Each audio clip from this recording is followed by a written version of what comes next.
ಭಾರತದ ಲಕ್ಷಾಂತರ ಕೇಂದ್ರ ಸರ್ಕಾರಿ ನೌಕರರು ಮತ್ತು ಪಿಂಚಣಿದಾರರು ಕಾಯುತ್ತಿದ್ದ ಕ್ಷಣ ಇದೀಗ ಸಮೀಪಿಸುತ್ತಿದೆ. ಹೊಸ ವರ್ಷದ ಹೊಸ್ತಿಲಲ್ಲಿ ಕೇಂದ್ರ ಸರ್ಕಾರದಿಂದ ಸರ್ಕಾರಿ ಉದ್ಯೋಗಿಗಳ ಪಾಲಿಗೆ ಬಂಪರ್ ಗಿಫ್ಟ್ ಸಿಗುವ ಎಲ್ಲಾ ಸೂಚನೆಗಳು ಸ್ಪಷ್ಟವಾಗಿ ಕಾಣಿಸುತ್ತಿವೆ.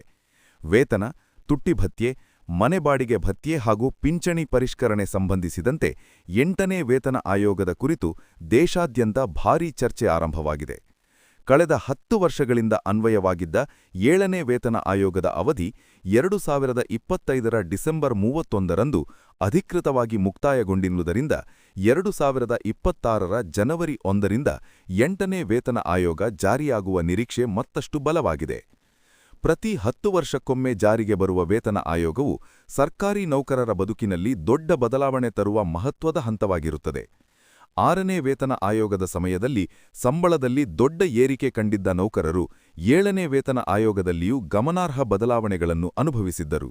ಇದೀಗ 8ನೇ ವೇತನ ಆಯೋಗವು ಅದಕ್ಕಿಂತಲೂ ಹೆಚ್ಚಿನ ಪರಿಣಾಮ ಬೀರುವ ಸಾಧ್ಯತೆಯಿದೆ ಎಂಬ ನಿರೀಕ್ಷೆ ನೌಕರರು ಮತ್ತು ಪಿಂಚಣಿದಾರರಲ್ಲಿ ಮನೆ ಮಾಡಿದೆ. ಹೊಸ ವರ್ಷ ಆರಂಭವಾಗುತ್ತಿದ್ದಂತೆ 8ನೇ ವೇತನ ಆಯೋಗ, ಫಿಟ್ಮೆಂಟ್ ಫ್ಯಾಕ್ಟರ್, ಸಂಬಳ ಎಷ್ಟು ಹೆಚ್ಚಾಗಲಿದೆ ಎಂಬ ಪದಗಳು ಗೂಗಲ್ ಟ್ರೆಂಡ್ಸ್ನಲ್ಲಿ ಅತಿ ಹೆಚ್ಚು ಹುಡುಕಲ್ಪಟ್ಟ ವಿಷಯಗಳಾಗಿ ಮಾರಿವೆ. ದೇಶದ ಮೂಲೆ ಮೂಲೆಗಳಲ್ಲಿ ಕೆಲಸ ಮಾಡುತ್ತಿರುವ ಕೇಂದ್ರ ಸರ್ಕಾರಿ ನೌಕರರು ಮಾತ್ರವಲ್ಲದೆ ನಿವೃತ್ತರಾದ ಪಿಂಚಣಿದಾರರು ಕೂಡ ತಮ್ಮ ಪಿಂಚಣಿಯಲ್ಲಿ ಎಷ್ಟು ಹೆಚ್ಚಾಗಬಹುದು ಎಂಬ ಲೆಕ್ಕಾಚಾರ ಆರಂಭಿಸಿದ್ದಾರೆ. ಸಾಮಾಜಿಕ ಜಾಲತಾಣಗಳು, ವಾಟ್ಸ್ಆಪ್ ಗುಂಪುಗಳು ಮತ್ತು ಉದ್ಯೋಗಿ ಸಂಘಗಳ ಸಭೆಗಳಲ್ಲಿ ಒಂದೇ ಚರ್ಚೆ ನಡೆಯುತ್ತಿದೆ. ಅದು 8ನೇ ವೇತನ ಆಯೋಗದಿಂದ ಸಿಗುವ ಲಾಭ ಎಷ್ಟು ಎಂಬುದರ ಬಗ್ಗೆ. ಇನ್ನು ಸರ್ಕಾರದ ಮಟ್ಟದಲ್ಲೂ ಈ ಪ್ರಕ್ರಿಯೆ ಗಂಭೀರವಾಗಿ ಸಾಗುತ್ತಿದೆ.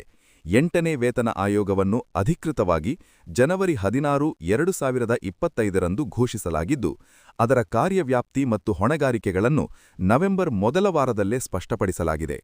ಈ ಆಯೋಗಕ್ಕೆ ನಿವೃತ್ತ ಸುಪ್ರೀಂ ಕೋರ್ಟ್ ನ್ಯಾಯಾಧೀಶರಾದ ರಂಜನಾ ದೇಸಾಯಿ ಅವರನ್ನು ಅಧ್ಯಕ್ಷರಾಗಿ ನೇಮಿಸಲಾಗಿದೆ. ಕಾರ್ಯಸಚಿವ ಸದಸ್ಯರಾಗಿ ಪಂಕಜ್ ಜೈನ್ ಹಾಗೂ ಸದಸ್ಯರಾಗಿ ಐಐಎಂ ಬೆಂಗಳೂರು ಸಂಸ್ಥೆಯ ಪ್ರಾಧ್ಯಾಪಕ ಪುಲಕ್ ಘೋಷ್ ಅವರನ್ನು ಒಳಗೊಂಡಂತೆ ತಜ್ಞರ ಸಮಿತಿಯನ್ನು ರಚಿಸಲಾಗಿದೆ.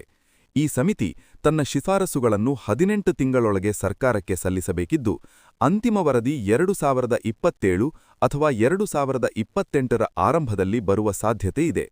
ಆದರೆ ಇಲ್ಲಿ ಗಮನಿಸಬೇಕಾದ ಪ್ರಮುಖ ಅಂಶವೆಂದರೆ, ಶಿಫಾರಸುಗಳು ತಡವಾದರೂ ವೇತನ ಆಯೋಗದ ಜಾರಿಯ ದಿನಾಂಕ ಹಿಂದಕ್ಕೆ ಸರಿಯುವುದಿಲ್ಲ ಎಂಬ ನಿರೀಕ್ಷೆ. ಹಿಂದಿನ ವೇತನ ಆಯೋಗಗಳಲ್ಲಿಯೂ ಇದೇ ಮಾದರಿಯ ಅನುಭವ ಇದೆ. ಶಿಫಾರಸುಗಳು ಬಂದ ನಂತರ ಬಾಕಿ ಮೊತ್ತವನ್ನು ಎರರ್ಸ್ ರೂಪದಲ್ಲಿ ನೀಡುವ ಸಾಧ್ಯತೆ ಹೆಚ್ಚಿರುತ್ತದೆ ಎಂಬುದು ನೌಕರರ ನಿರೀಕ್ಷೆ. ಈ ಎಲ್ಲಾ ಚರ್ಚೆಗಳ ಕೇಂದ್ರಬಿಂದುವಾಗಿರುವುದು ಫಿಟ್ಮೆಂಟ್ ಫ್ಯಾಕ್ಟರ್. ಫಿಟ್ಮೆಂಟ್ ಫ್ಯಾಕ್ಟರ್ ಎಂದರೆ ಪ್ರಸ್ತುತ ಇರುವ ಮೂಲ ವೇತನಕ್ಕೆ ಗುಣಿಸುವ ಒಂದು ಗಣಿತೀಯ ಸಂಖ್ಯೆ. ಈ ಸಂಖ್ಯೆ ಏರಿದಷ್ಟು ಮೂಲ ವೇತನ, ತುಟ್ಟಿ ಭತ್ಯೆ, ಮನೆ ಬಾಡಿಗೆ ಭತ್ಯೆ ಮತ್ತು ಪಿಂಚಣಿಯ ಮೊತ್ತದಲ್ಲಿ ಭಾರೀ ವ್ಯತ್ಯಾಸ ಉಂಟಾಗುತ್ತದೆ. ಇದಕ್ಕಾಗಿಯೇ ಫಿಟ್ಮೆಂಟ್ ಫ್ಯಾಕ್ಟರ್ ಕುರಿತು ದೇಶಾದ್ಯಂತ ಇಷ್ಟೊಂದು ಕುತೂಹಲ ಮೂಡಿದೆ. ಉದಾಹರಣೆಗೆ, 7ನೇ ವೇತನ ಆಯೋಗದಲ್ಲಿ ಕನಿಷ್ಠ ಮೂಲ ವೇತನ 18,000ವಾಗಿತ್ತು. ಫಿಟ್ಮೆಂಟ್ ಫ್ಯಾಕ್ಟರ್ 2.57 ಆಗಿದ್ದರಿಂದ ಹೊಸ ಮೂಲ ವೇತನ ಸುಮಾರು 46,000ದ ಸಮೀಪಕ್ಕೆ ಏರಿತು. ಇದೇ ಮಾದರಿಯಲ್ಲಿ 8ನೇ ವೇತನ ಆಯೋಗದಲ್ಲಿ ಫಿಟ್ಮೆಂಟ್ ಫ್ಯಾಕ್ಟರ್ ಹೆಚ್ಚಾದರೆ ಸಂಬಳದಲ್ಲಿ ದಾಖಲೆ ಮಟ್ಟದ ಏರಿಕೆ ಸಾಧ್ಯವಾಗುತ್ತದೆ. ಪ್ರಸ್ತುತ ಲಭ್ಯವಾಗಿರುವ ವರದಿಗಳು ಮತ್ತು ತಜ್ಞರ ಅಂದಾಜುಗಳ ಪ್ರಕಾರ 8ನೇ ವೇತನ ಆಯೋಗದಲ್ಲಿ ಫಿಟ್ಮೆಂಟ್ ಫ್ಯಾಕ್ಟರ್ 1.83ರಿಂದ 3.0ವರೆಗಿನ ವ್ಯಾಪ್ತಿಯಲ್ಲಿ ಚರ್ಚೆಯಾಗುತ್ತಿದೆ. ಕೆಲವು ತಜ್ಞರು ಇದನ್ನು 2.28ರಿಂದ 2.86 ನಡುವೆ ನಿಗದಿಪಡಿಸುವ ಸಾಧ್ಯತೆಯಿದೆ ಎಂದು ಅಂದಾಜಿಸಿದ್ದಾರೆ. ಇದು 7ನೇ ವೇತನ ಆಯೋಗದ ಹೋಲಿಕೆಯಲ್ಲಿ ಹೆಚ್ಚು ಅನುಕೂಲಕರವಾಗಿರಲಿದೆ ಎಂಬ ನಿರೀಕ್ಷೆ ವ್ಯಕ್ತವಾಗುತ್ತಿದೆ. ಇನ್ನು ನೌಕರರ ಸಂಘಗಳ ಪಾತ್ರವೂ ಇಲ್ಲಿ ಬಹಳ ಮುಖ್ಯವಾಗಿದೆ. ರಾಷ್ಟ್ರೀಯ ಕೌನ್ಸಿಲ್ ಜಂಟಿ ಸಲಹಾ ಯಂತ್ರಣ ಸೇರಿದಂತೆ ಹಲವು ಕೇಂದ್ರ ಸರ್ಕಾರಿ ನೌಕರರ ಸಂಘಗಳು ಜೀವನ ವೆಚ್ಚದಲ್ಲಿ ಉಂಟಾಗಿರುವ ಭಾರೀ ಏರಿಕೆ, ದುಬಾರಿತನ ಮತ್ತು ನಗರ ಜೀವನದ ಒತ್ತಡಗಳನ್ನು ಉಲ್ಲೇಖಿಸಿ ಫಿಟ್ಮೆಂಟ್ ಫ್ಯಾಕ್ಟರ್ ಅನ್ನು ಕನಿಷ್ಠ 2.57 ಅಥವಾ ಅದಕ್ಕಿಂತ ಹೆಚ್ಚಾಗಿಸಬೇಕೆಂದು ಸರ್ಕಾರದ ಮೇಲೆ ಒತ್ತಡ ಹೇರಿವೆ. ಕೆಲವು ಸಂಘಗಳು 3 ಫಿಟ್ಮೆಂಟ್ ಫ್ಯಾಕ್ಟರ್ ಆಗಬೇಕು ಎಂಬ ಬೇಡಿಕೆಯನ್ನು ಮುಂದಿಟ್ಟಿವೆ. ಈ ನಡುವೆ ಪಿಂಚಣಿದಾರರಿಗೂ ಮಹತ್ವದ ನಿರೀಕ್ಷೆಗಳಿವೆ. 8ನೇ ವೇತನ ಆಯೋಗವು ಕೇವಲ ಕೆಲಸದಲ್ಲಿರುವ ನೌಕರರಿಗೆ ಮಾತ್ರವಲ್ಲದೆ ನಿವೃತ್ತರಾದ ಪಿಂಚಣಿದಾರರಿಗೂ ಸಮಾನ ಲಾಭ ನೀಡಲಿದೆ ಎಂಬ ಭರವಸೆಯಿದೆ. ಪಿಂಚಣಿಯಲ್ಲಿ ಏರಿಕೆಯಾಗುವುದರಿಂದ ಹಿರಿಯ ನಾಗರಿಕರ ಆರ್ಥಿಕ ಭದ್ರತೆ ಮತ್ತಷ್ಟು ಬಲವಾಗಲಿದೆ. ವೈದ್ಯಕೀಯ ವೆಚ್ಚ, ದಿನನಿತ್ಯದ ಖರ್ಚು ಮತ್ತು ಕುಟುಂಬದ ಅವಶ್ಯಕತೆಗಳನ್ನು ಪೂರೈಸಲು ಇದು ಬಹಳ ನೆರವಾಗಲಿದೆ. ಇದೇ ವೇಳೆ ತುಟ್ಟಿ ಭತ್ಯೆ ಮತ್ತು ಮನೆ ಬಾಡಿಗೆ ಭತ್ಯೆಯಲ್ಲೂ ಬದಲಾವಣೆಗಳಾಗುವ ಸಾಧ್ಯತೆಯಿದೆ. ವೇತನ ಆಯೋಗ ಜಾರಿಯಾದ ನಂತರ ತುಟ್ಟಿ ಭತ್ಯೆಯನ್ನು ಶೂನ್ಯಕ್ಕೆ ಮರುಹೊಂದಿಸಿ ಹೊಸ ಲೆಕ್ಕಾಚಾರ ಆರಂಭಿಸುವ ಪದ್ಧತಿ ಹಿಂದಿನ ಆಯೋಗಗಳಲ್ಲಿಯೂ ಕಂಡುಬಂದಿದೆ. ಇದರಿಂದ ಶುರುವಾದಲ್ಲಿ ಸ್ವಲ್ಪ ಕಡಿತದ ಅನುಭವವಾದರೂ ಮುಂದಿನ ವರ್ಷಗಳಲ್ಲಿ ತುಟ್ಟಿ ಭತ್ಯೆ ಮತ್ತೆ ವೇಗವಾಗಿ ಏರುವ ಸಾಧ್ಯತೆ ಇರುತ್ತದೆ. ಒಟ್ಟಾರೆ ಹೇಳುವುದಾದರೆ 8ನೇ ವೇತನ ಆಯೋಗವು ಕೇವಲ ಸಂಬಳ ಏರಿಕೆ ಮಾತ್ರವಲ್ಲದೆ ನೌಕರರ ಜೀವನಮಟ್ಟ, ಖರ್ಚು ಸಾಮರ್ಥ್ಯ ಮತ್ತು ಆರ್ಥಿಕ ಸ್ಥಿರತೆಯಲ್ಲಿ ದೊಡ್ಡ ಬದಲಾವಣೆ ತರಲಿದೆ. ಇದೇ ಕಾರಣಕ್ಕೆ ದೇಶಾದ್ಯಂತ ಇಷ್ಟೊಂದು ಗಮನ ಹರಿಸಲಾಗುತ್ತಿದೆ. ಮುಂದಿನ ಕೆಲವು ತಿಂಗಳುಗಳಲ್ಲಿ ಸರ್ಕಾರದಿಂದ ಅಧಿಕೃತ ಘೋಷಣೆಗಳು ಹೊರಬೀಳುವ ಸಾಧ್ಯತೆ ಹೆಚ್ಚಿದೆ. ತಮ್ಮ ಪಿಂಚಣಿಯಲ್ಲಿ ಎಷ್ಟು ಹೆಚ್ಚಾಗಬಹುದು ಎಂಬ ಲೆಕ್ಕಾಚಾರ ಆರಂಭಿಸಿದ್ದಾರೆ. ಸಾಮಾಜಿಕ ಜಾಲತಾಣಗಳು, ವಾಟ್ಸ್ಆಪ್ ಗುಂಪುಗಳು ಮತ್ತು ಉದ್ಯೋಗಿ ಸಂಘಗಳ ಸಭೆಗಳಲ್ಲಿ ಒಂದೇ ಚರ್ಚೆ ನಡೆಯುತ್ತಿದೆ. ಅದು 8ನೇ ವೇತನ ಆಯೋಗದಿಂದ ಸಿಗುವ ಲಾಭ ಎಷ್ಟು ಎಂಬುದರ ಬಗ್ಗೆ. ಇನ್ನು ಸರ್ಕಾರದ ಮಟ್ಟದಲ್ಲೂ ಈ ಪ್ರಕ್ರಿಯೆ ಗಂಭೀರವಾಗಿ ಸಾಗುತ್ತಿದೆ. 8ನೇ ವೇತನ ಆಯೋಗವನ್ನು ಅಧಿಕೃತವಾಗಿ ಜನವರಿ 16, 2025ರಂದು ಘೋಷಿಸಲಾಗಿದ್ದು, ಅದರ ಕಾರ್ಯವ್ಯಾಪ್ತಿ ಮತ್ತು ಹೊಣೆಗಾರಿಕೆಗಳನ್ನು ನವೆಂಬರ್ ಮೊದಲ ವಾರದಲ್ಲೇ ಸ್ಪಷ್ಟಪಡಿಸಲಾಗಿದೆ.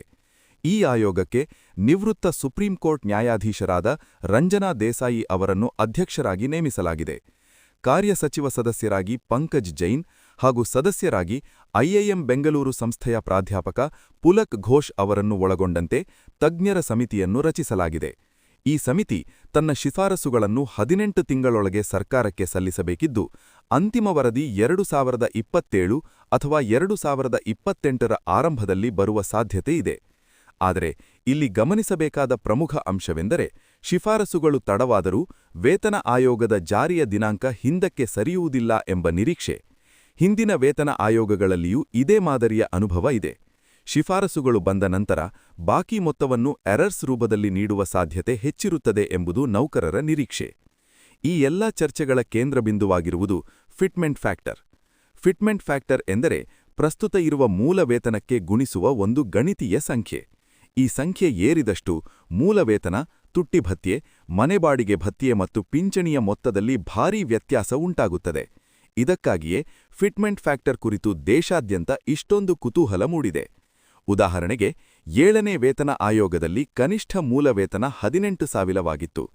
ಫಿಟ್ಮೆಂಟ್ ಫ್ಯಾಕ್ಟರ್ 2.57 ಆಗಿದ್ದರಿಂದ ಹೊಸ ಮೂಲ ವೇತನ ಸುಮಾರು 46,000ದ ಸಮೀಪಕ್ಕೆ ಏರಿತು. ಇದೇ ಮಾದರಿಯಲ್ಲಿ 8ನೇ ವೇತನ ಆಯೋಗದಲ್ಲಿ ಫಿಟ್ಮೆಂಟ್ ಫ್ಯಾಕ್ಟರ್ ಹೆಚ್ಚಾದರೆ ಸಂಬಳದಲ್ಲಿ ದಾಖಲೆ ಮಟ್ಟದ ಏರಿಕೆ ಸಾಧ್ಯವಾಗುತ್ತದೆ. ಪ್ರಸ್ತುತ ಲಭ್ಯವಾಗಿರುವ ವರದಿಗಳು ಮತ್ತು ತಜ್ಞರ ಅಂದಾಜುಗಳ ಪ್ರಕಾರ 8ನೇ ವೇತನ ಆಯೋಗದಲ್ಲಿ ಫಿಟ್ಮೆಂಟ್ ಫ್ಯಾಕ್ಟರ್ 1.83ರಿಂದ 3.0ವರೆಗಿನ ವ್ಯಾಪ್ತಿಯಲ್ಲಿ ಚರ್ಚೆಯಾಗುತ್ತಿದೆ. ಕೆಲವು ತಜ್ಞರು ಇದನ್ನು 2.28ರಿಂದ 2.86 ನಡುವೆ ನಿಗದಿಪಡಿಸುವ ಸಾಧ್ಯತೆಯಿದೆ ಎಂದು ಅಂದಾಜಿಸಿದ್ದಾರೆ. ಇದು 7ನೇ ವೇತನ ಆಯೋಗದ ಹೋಲಿಕೆಯಲ್ಲಿ ಹೆಚ್ಚು ಅನುಕೂಲಕರವಾಗಿರಲಿದೆ ಎಂಬ ನಿರೀಕ್ಷೆ ವ್ಯಕ್ತವಾಗುತ್ತಿದೆ. ಇನ್ನು ನೌಕರರ ಸಂಘಗಳ ಪಾತ್ರವೂ ಇಲ್ಲಿ ಬಹಳ ಮುಖ್ಯವಾಗಿದೆ.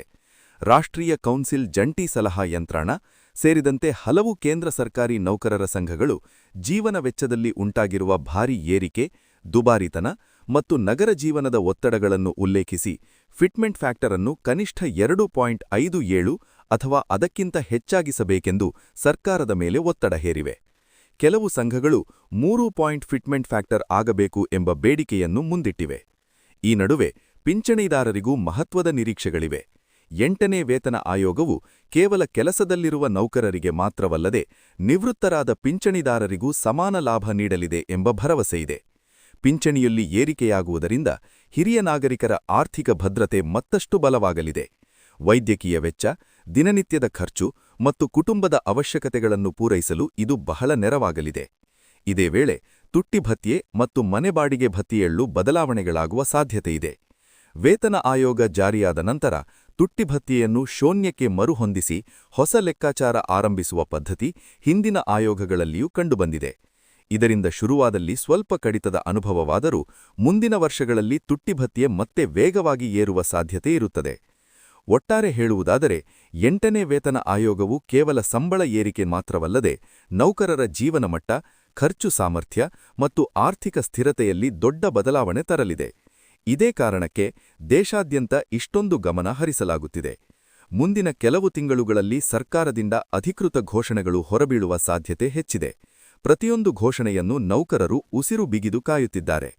ಇನ್ನು ಮುಂದೆ 8ನೇ ವೇತನ ಆಯೋಗದ ಕುರಿತು ಬರುವ ಪ್ರತಿಯೊಂದು ಅಪ್ಡೇಟ್, ಫಿಟ್ಮೆಂಟ್ ಫ್ಯಾಕ್ಟರ್ ಕುರಿತ ನಿರ್ಧಾರ, ಸಂಬಳ ಮತ್ತು ಪಿಂಚಣಿ ಏರಿಕೆಯ ಅಂತಿಮ ಚಿತ್ರಣವನ್ನು ನಾವು ನಿಮಗೆ ನಿಖರವಾಗಿ ತಲುಪಿಸುತ್ತೇವೆ. ಕೇಂದ್ರ ಸರ್ಕಾರಿ ನೌಕರರು ಮತ್ತು ಪಿಂಚಣಿದಾರರ ಬದುಕಿಗೆ ನೇರವಾಗಿ ಸಂಬಂಧಿಸಿದ ಈ ಮಹತ್ವದ ವಿಷಯದಲ್ಲಿ ಯಾವುದೇ ಅಧಿಕೃತ ಮಾಹಿತಿ ತಪ್ಪಿಸಿಕೊಳ್ಳದೆ ತಿಳಿಯಲು ನ್ಯೂಸ್4 ಕರ್ನಾಟಕದೊಂದಿಗೆ ಸಂಪರ್ಕದಲ್ಲಿರಿ.